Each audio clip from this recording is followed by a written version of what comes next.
All right, everyone, it's Kazuyuri. Just wanted to make a video about something that I saw a lot at the tournament and something I think everybody needs to add to their training. I know it's not the fun stuff, I know it's not any of that, but learning saber control, essentially tip awareness, being aware of where your strikes are, when they would hit, and how to compensate for that.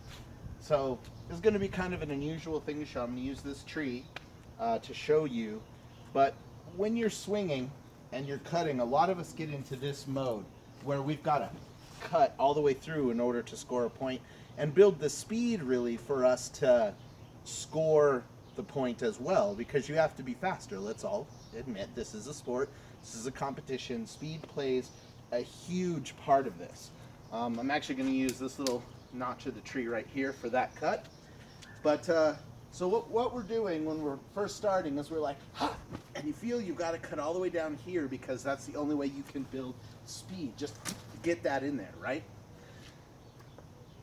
What you really need to work on is speed and control, to where you can move just as quick, but you can pull and stop because you know when it's going to hit.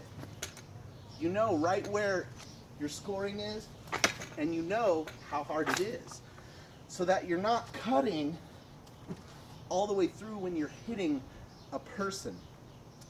When you're first practicing your cuts, of course, cutting all the way through, being able to control your depth, and all of that is critical.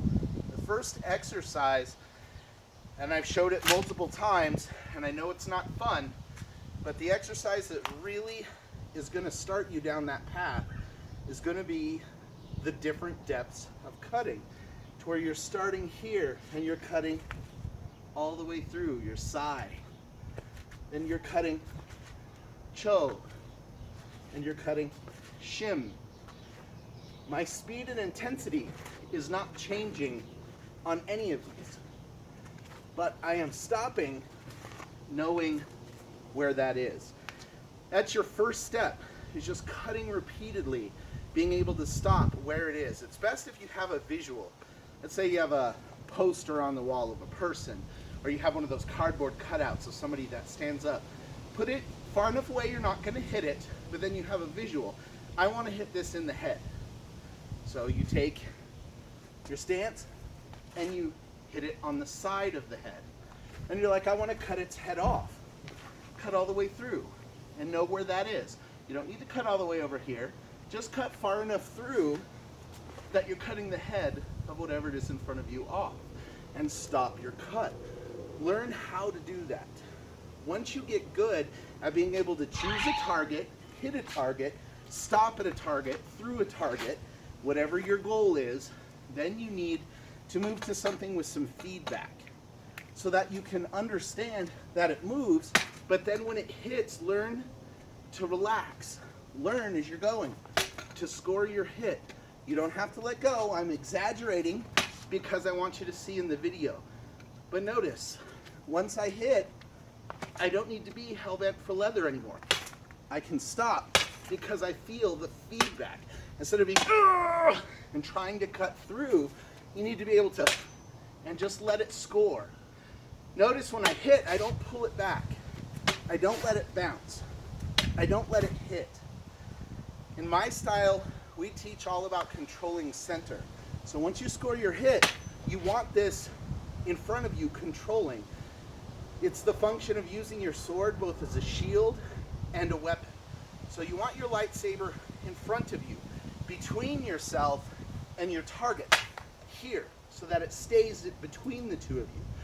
If I hit and pull it back here, and this guy is counterattacking, let's say he blocked, I didn't score a good hit, now I've got to move my saber all the way from back here to be able to protect myself or attack again.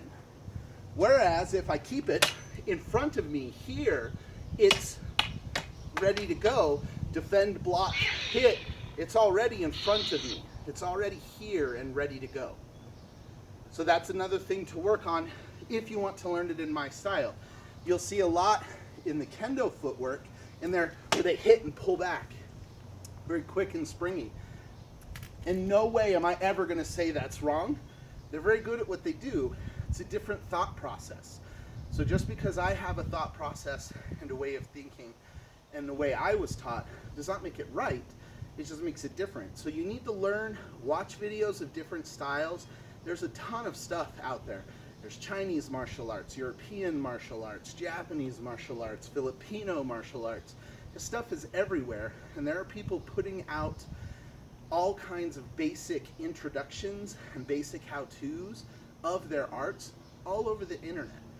If you're diligent, these basic exercises, basic cutting exercises, basic striking exercises, targeting, understanding where to hit, how to hit, when to hit, moving from one to the other. All of this stuff is key to being able to have good reactions and timing. It's not the fun stuff. It's not working on your Dulon. It isn't pretty. But going outside and doing 1,000 of these cuts, learning exactly where this target is, learning how to hit, but not destroy. I'm not breaking my weapon, I'm not hurting the tree, I'm not cutting all the way through, but I'm definitely hitting hard enough to score my point in what we do. And that's the kind of stuff that is going to make you a safe fighter in what we do. That's what we're talking about when we talk about control. When you're first doing this, you are going to have to go slower because your body needs to learn. You need to learn visually and physically where that is. Will I hit it? Will I come short? Will I hit it too hard? And that's the only way to do this, is to practice it thousands of times. It's not fun, but this is what will make you good. The last thing is about thrusting. We allow thrusting. I'm going to use the wall for this one. We allow thrusting to hit. And when you're thrusting, everybody's trying. Notice my weight, everything. You saw the flex in the blade because you're really trying to score that point. When you're working on thrusting, you really need to learn the feedback in your muscles so that when you're hitting, you learn to relax. You start out strong, and when it hits, you let your arms become shock absorbers. Sorry, tripped over this here. So that you can allow that when you're initially entering it strong, and then you allow it to absorb as you finish. And again, that only comes with practice, so that when you hit, you're never devastating to your opponent. And at the end of the day, it just comes down to practice. You want to perform what we're doing and what we're building safely.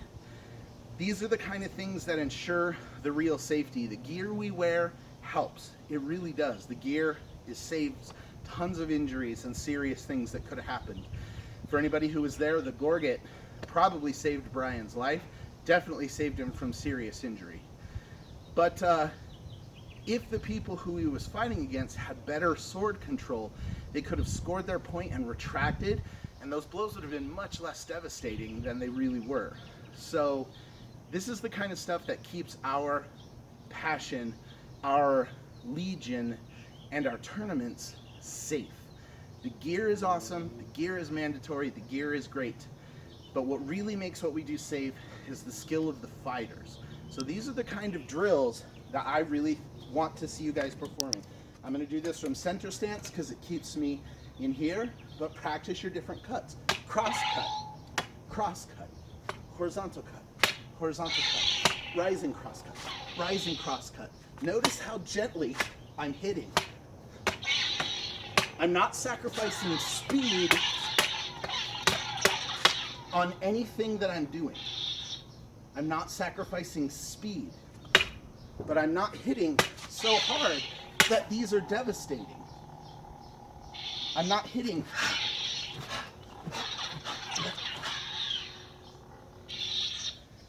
So those are the kind of things you need to be practicing. You need to practice them from stepping, from retreating, from center stance, from moving sideways. This is the kind of stuff that will really keep people safe. Thanks for listening, and I hope you got something out of this.